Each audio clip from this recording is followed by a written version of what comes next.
മുങ്ങിമരണങ്ങളിൽ 90% നീന്തൽ അറിയാവുന്നവരാണെന്നു കൂടിയാണ് ഞെട്ടിക്കുന്ന കണക്കുകൾ.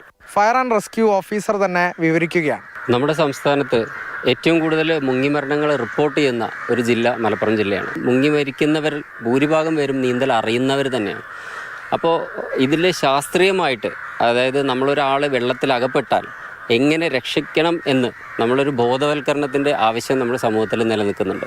അപ്പോൾ അതിൻ്റെ ഭാഗമായിട്ട് നമ്മൾ ജില്ലയിൽ തന്നെ സംസ്ഥാനത്തിലും എല്ലായിടത്തും നമ്മൾ ഫയർഫോഴ്സ് മുൻകൈ എടുത്തുകൊണ്ട് തന്നെ പല പരിശീലന പരിപാടികളും ബോധവൽക്കരണ ക്ലാസ്സുകളും സംഘടിപ്പിക്കുന്നുണ്ട്. ഫ്രണ്ടിലുള്ള കയറ് പിന്നിൽ കൂടെയും പിന്നിലുള്ള കയറ് മുന്നിൽ കൂടെയും ഇങ്ങനെ പിടിച്ചിട്ട് നമ്മളിങ്ങനെ വലിക്കുന്നു. കസേര പോലെ ഞാനിരിക്കുന്നു. ഇത് മുകളിലേക്ക് വലിച്ചെടുക്കുമ്പോൾ ഞാനിത് ചെയർ പോലെ ഇരിക്കുന്നത്. എനിക്ക് എവിടെയെങ്കിലും പിടിക്കണോ? ഒരാളെ ജീവനോടെ രക്ഷിക്കണമെങ്കിൽ ഒരു 2-3 മിനിറ്റ് മുതൽ ഒരു 5-7 മിനിറ്റിനകത്ത് അയാളെ കരക്കെത്തിക്കണം. എന്നിട്ട് അവരെ വേണ്ട വൈദ്യസഹായം, അതുപോലെ തന്നെ ശ്വാസവും പൾസും ഒന്നും ഇല്ലെങ്കിൽ CPR കൊടുക്കുക എന്നുള്ള കാര്യങ്ങളൊക്കെ ചെയ്യണം. ഇതൊരിക്കലും ഫയർഫോഴ്സിനെ വിളിച്ച് നമ്മളവിടെ എത്തിക്കഴിഞ്ഞതിന് ശേഷം സാധ്യമാകുന്ന കാര്യമല്ല.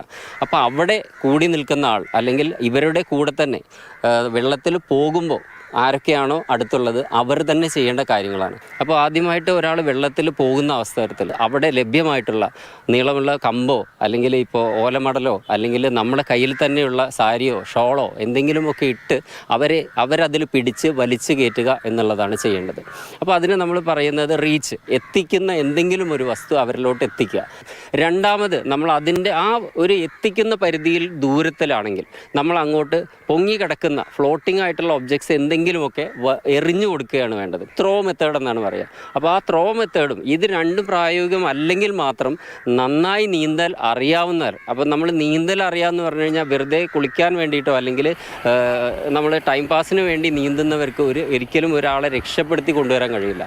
ഒരാളെ ഹോൾഡ് ചെയ്തുകൊണ്ട് ഒരു കൈ കൊണ്ട് നീന്തി കരക്കെത്തിക്കണം. അതുപോലെ തന്നെ എടുത്ത് കൊണ്ടുവന്നു കഴിഞ്ഞാൽ അദ്ദേഹത്തിൻ്റെ ജീവനിലോട്ട് തിരിച്ചു കൊണ്ടുവരണമെങ്കിൽ, അപ്പോൾ അദ്ദേഹത്തിന് വെള്ളം കുടിക്കുന്നത് ഒരു പ്രശ്നമല്ല, അദ്ദേഹത്തിന് ബ്രീത്ത് കൊടുക്കുക, അതുപോലെ തന്നെ പൾസ് ഇല്ലെങ്കിൽ CPR കൊടുക്കുക. ബോധവൽക്കരണത്തിലൂടെ അവർക്ക് ആ അറിവ് കിട്ടിയാൽ നമ്മളുടെ ഒരുപാട് അപകടങ്ങൾ, ഒരുപാട് പേര് ഇപ്പോഴും ജീവനോടെ ഉണ്ടാകുമായിരുന്നു. കൃത്യമായ അവബോധം എല്ലാവരിലേക്കും എത്തേണ്ടതുണ്ട്. ജാഗ്രത തുടരട്ടെ, അപകടങ്ങൾ ആവർത്തിക്കാതിരിക്കട്ടെ. അരുൺ അമൃതനാഥ്, മാതൃഭൂമി ന്യൂസ്, മലപ്പുറം.